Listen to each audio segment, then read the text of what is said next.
അപ്പോൾ guys get ready with മീൻ്റെ part 2 ആണ് കേട്ടോ. ഞാൻ പൗഡർ ഇട്ട് കഴിഞ്ഞിട്ടുണ്ട്. ഇനി നമുക്ക് ബാക്കി നോക്കാം. ഇനി നമുക്ക് ആവശ്യമുള്ളത് ബ്ലഷാണ് കേട്ടോ. ഞാനിതിൽ അസോർട്ടഡ് ഷെയ്ഡ്സ് ഉണ്ട്.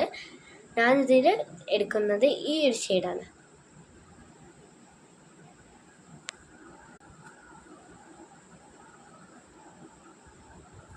അപ്പോൾ ഞാൻ കവളിയിൽ ബ്ലഷ് ഇട്ട് കഴിഞ്ഞിട്ടുണ്ട്. ഇനി നമുക്ക് ബാക്കി നോക്കാം.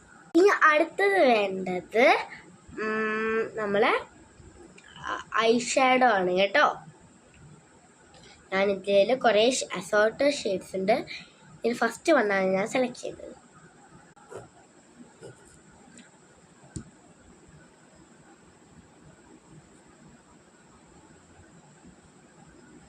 എന്നോട് കണ്ണിലിട്ട് കഴിഞ്ഞിട്ടുണ്ട്.